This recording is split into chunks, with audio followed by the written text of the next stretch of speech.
विद्यार्थी मित्रांनो, या आजच्या व्हिडिओमध्ये आपण व्यवस्थापनाची कार्ये या वाणिज्य संघटन आणि व्यवस्थापन या विषयातील दुसऱ्या प्रकरणाला सुरुवात केलेली आहे. त्यामध्ये आपण व्यवस्थापनाची प्रस्तावना आणि व्यवस्थापनाची कार्ये म्हणजे नेमकं काय, त्या व्यवस्थापन कार्यांच्या व्याख्या हेनरी फेयल आणि ज्या काही इतर जॉर्ज टेरी असतील किंवा इतर विचारवंतांनी नेमकं व्यवस्थापनाचे कार्य म्हणजे काय जे काही आहे ते आपण अभ्यासलेलं आहे. व्यवस्थापन ही एक गतिमान, लवचिक, त्यानंतर सार्वत्रिक अशा प्रकारची प्रक्रिया आहे की ज्या ठिकाणी कुठेही व्यवस्थापन केलं जातं त्या ठिकाणी व्यवस्थापनाची कार्य ही त्यामध्ये करावीच लागतात. मग जी काही व्यवस्थापनाची कार्य होती त्यामध्ये नियोजन, संघटन, कर्मचारी व्यवस्थापन, निर्देशन, समन्वय आणि नियंत्रण ही सर्व जी काही कार्य आहेत ही व्यवस्थापन कार्यामध्ये समाविष्ट होतात. जॉर्ज टेरी यांच्या मतानुसार व्यवस्थापनाच्या कार्यांचे 4 मूलभूत प्रकार आहेत, ते म्हणजे नियोजन, संघटन, अंमलबजावणी आणि नियंत्रण. तर हेनरी फेयल यांच्या मते व्यवस्थापन म्हणजे अंदाज बांधणे, नियोजन करणे, संघटन करणे, त्यानंतर आदेश देणे, समन्वय साधणे व नियंत्रण ठेवणे होय. तर या प्रकारे वेगवेगळ्या विचारवंतांनी व्यवस्थापनाची जी काही कार्य आहेत या व्यवस्थापन कार्यांविषयी आपले विचार मांडलेले आहेत. जी काही व्यवस्थापनाची कार्य आहेत ही प्रत्येक कार्य ही एकमेकांपासून वेगळी करणं कठीण आहे किंवा प्रत्येक कार्य हे सारख्याच महत्त्वाचं आहे. प्रत्येक कार्य हे करावंच लागतं, त्यामधील कोणतंही व्यवस्थापनाचं कार्य आपल्याला टाळता येत नाही. मग जी काही व्यवस्थापनाची कार्य आहेत त्यामध्ये पहिलं कार्य आहे नियोजन. त्या नियोजन म्हणजे नेमकं काय ते आपण आज बघणार आहोत. नियोजन, ज्याला आपण इंग्रजीमध्ये प्लॅनिंग असं म्हणतो.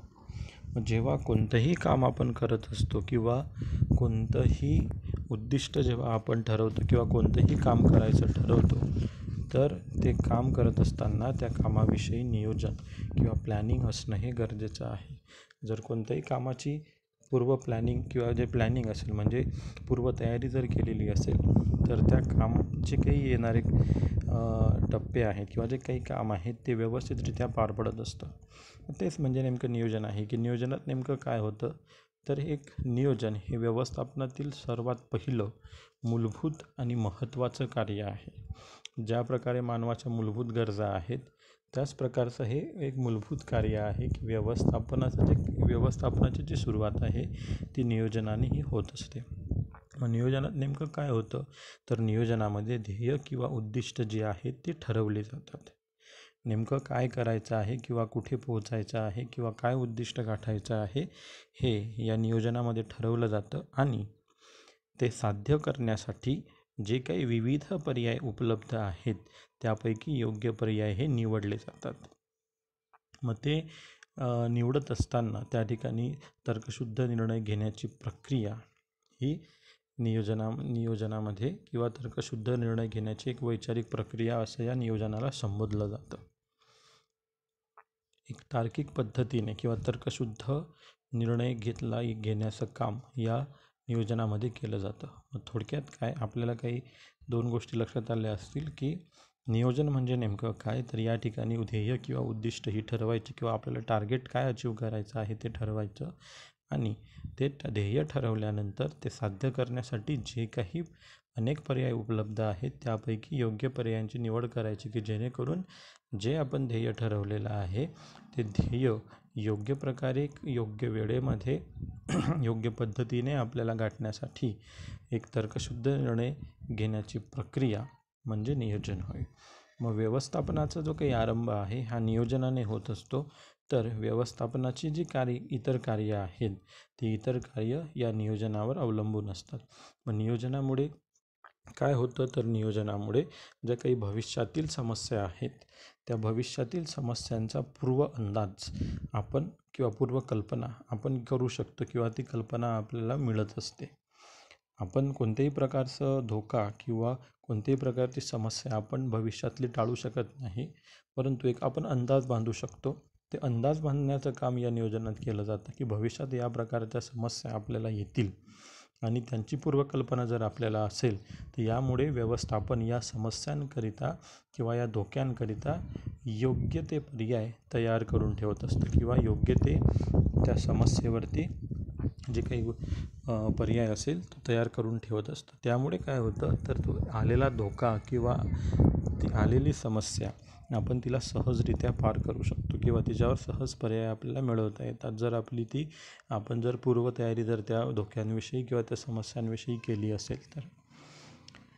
म्हणून नियोजनाला अर्ध कार्य सफल होणं म्हणजे योग्य नियोजन जर असेल, योग्य नियोजन म्हणजे अर्ध कार्य सफल होणे होय असं म्हटलं जातं. जर तुमचं नियोजन आधीच चांगल्या प्रकारे असेल तर तुमचे जे काही भविष्यातलं जे काही कार्य तुम्ही करणार आहात ते त्या नियोजनामुळेच अर्ध कार्य त्या ठिकाणी पार पडलेलं असतं. मग या नियोजनाच्या काही व्याख्या आहेत, त्या व्याख्या आपण बघणार आहोत. पहिली व्याख्या आहे कुन्स अँड ओडोनिल यांच्या मतानुसार कोणते काम करायचे, कोणते काम करायचे आहे, कसे करायचे आहे, केव्हा करायचे आहे व कुणी करायचे आहे हे अगोदरच निश्चित करणं म्हणजे नियोजन होय. मग अत्यंत सोपी अशी व्याख्या आहे कुन्स अँड ओडोनिल यांच्या मतानुसार की कोणतं काम करायचं आहे. मग आपण कोणतंही काम करतो किंवा काही करत असताना आपण सुरुवातीला ठरवतो किंवा काहीतरी आपण ठरवतो की हे काम आपल्याला करायचं आहे. मग नियोजनात नेमकं काय असतं तर कोणतं काम करायचं आहे, मग ते काम कसं करायचं आहे, ते कोणत्या पद्धतीने आपल्याला करायचं आहे, ते केव्हा करायचे आहे व ते कुणी करायचे आहे. कसे करायचे आहे म्हटल्यानंतर मग त्यासाठी आपल्याला ते कसं करावं लागणार यासाठी आपल्याला ते पर्याय शोधावे लागतील. केव्हा करायचे आहे, ज्या पद्धतीचं ज्या प्रकारचं काम असेल त्यानुसार त्याला महत्त्व देता येईल ते केव्हा करायचं आहे तर, आणि ते कुणी करायचे आहे हे अगोदरच निश्चित करणं म्हणजे नियोजन होय. नियोजनामध्ये हे सुद्धा ठरवलं जातं की ते काम कुणी करायचं आहे किंवा ते काम कोण करणार आहेत. मग एखादं काम जर मोठ्या प्रकारचं असेल तर त्याची विभागणी ही केली जाते किंवा वेगवेगळ्या व्यक्तींना ती जबाबदारी आपल्याला द्यायची असते. म्हणजे एखादं जर कार्य जर आपल्याला घरामध्ये करायचं असेल तर घरामध्ये ते कार्य करत असताना ते कार्य कधी करायचं आहे, काय कार्य करायचं आहे आपण किंवा कोणतं काम करायचं आहे हे ठरवतो. ते कार्य कसं करावं लागणार आहे, त्यासाठी काय काय वस्तू लागतील, किती पैसे लागतील किंवा काय, या सगळ्या गोष्टी त्या ठिकाणी त्या पर्यायी आपल्याला शोधावे लागतात. केव्हा करायचं आहे याची काहीतरी तारीख किंवा वार वेळ निश्चित केला जातो आणि ते कुणी करायचे आहे मग त्यानुसार त्या जबाबदाऱ्या ज्या आहेत त्या विभागल्या जातात. मग नियोजन हे आपण आता कुठे आहोत आणि आपल्याला कुठे जायचे आहे यातील जे काही अंतर आहे ते अंतर कमी करण्याचं काम किंवा ते अंतर मिटवण्याचं काम या नियोजनामुळे शक्य होत असतं. ते जे कार्य आहेत ते इतर वेळेला कधीच शक्य होत नाहीत किंवा कधीच शक्य झालं नसतं. जे काही अंतर आहे, मग आपण ॲक्च्युली नियोजन केव्हा करतो तर काहीच आपण सुरुवात केलेली नाही, आपण आताच्या क्षणाला कुठे आहोत किंवा आता कुठे आहोत आणि आपल्याला कुठे जायचं आहे किंवा काय ध्येय गाठायचं आहे यातील अंतर कमी करण्याचं काम किंवा मिटवण्याचं काम हे नियोजन मिटवत असतं किंवा अंतर कमी करत असतं आणि यामुळे अशा गोष्टी शक्य होतात ज्या इतर वेळेला कधी शक्य झाल्या नसत्या किंवा झाल्या नव्हत्या. मग नियोजन हे प्रत्येक ठिकाणी महत्त्वाचं आहे. दुसरी व्याख्या जेम्स टोनर यांच्या मतानुसार संघटनेची उद्दिष्ट ठरवणं व ती उद्दिष्ट साध्य करण्यासाठीचा मार्ग आखून देण्याची प्रक्रिया म्हणजे नियोजन होय. एक थोडक्यात ही पण व्याख्या बऱ्याच गोष्टी स्पष्ट आपल्याला नियोजन म्हणजे नेमकं काय हे स्पष्ट करून देतं की संघटनेची उद्दिष्ट ठरवणं. नियोजनात नेमकं काय होतं तर उद्दिष्ट ठरवून मग ते संघटनेची असू द्यात किंवा इतर कोणत्याही संस्थेची असू द्यात किंवा आपली स्वतःची असू द्यात, ती उद्दिष्ट ठरवणं व ती उद्दिष्ट साध्य करण्यासाठीचा मार्ग आखून देण्याची प्रक्रिया म्हणजे किंवा मार्ग आखून देणे म्हणजे नियोजन होय.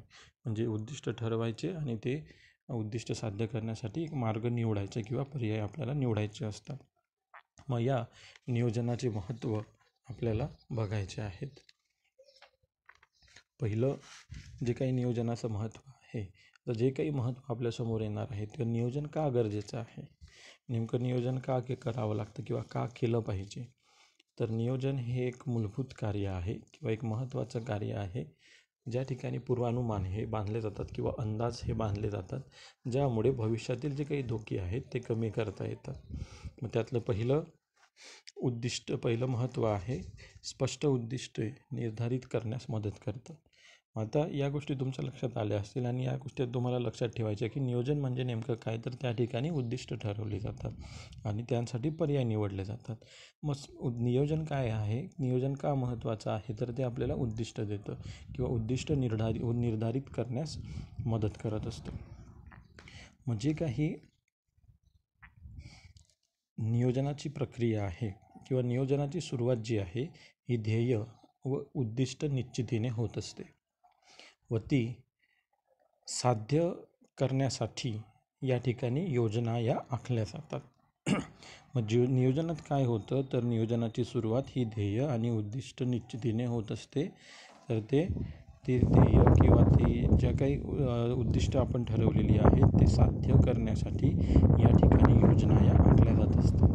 त्यामुळे ध्येयांचे स्वरूप जे काही आहे ते अधिक स्पष्ट होतं आणि जे काही कर्मचारी आहेत ते कर्मचारी ते उद्दिष्ट साध्य करण्यासाठी कार्यप्रण होत असतात.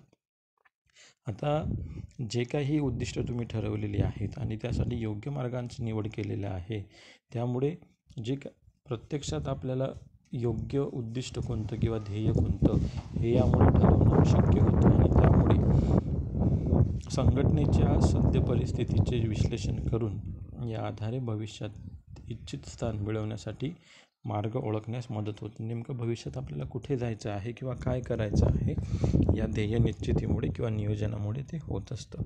आणि जर योग्य मार्गांची जर निवड केलेली असेल तर त्यामुळे कर्मचारी जे काही काम करणारे आहेत ते ठरवलेलं उद्दिष्ट साध्य करण्यासाठी कार्यप्रण होत असतात. त्यानंतर दुसरं महत्त्व आहे दिशा. नियोजन हे दिशा दर्शवतं.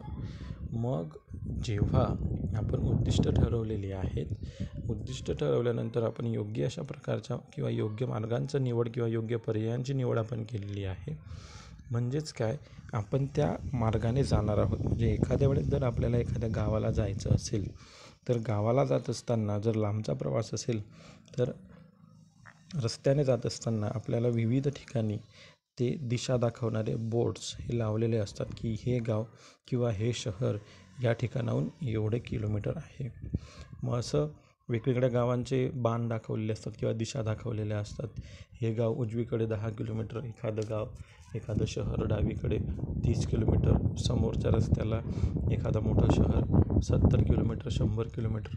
म्हणजेच काय, ते जे बोर्ड्स आहेत किंवा जे फलक लावलेले आहेत ते आपल्याला त्या ठिकाणी आणि मग आपल्याला नेमकं कुठे जायचं आहे हे आपण त्या मार्गांची निवड करून ठरवू शकतो. आपल्याला उजवीकडे जायचं आहे का डावीकडे जायचं आहे की समोर जायचं आहे.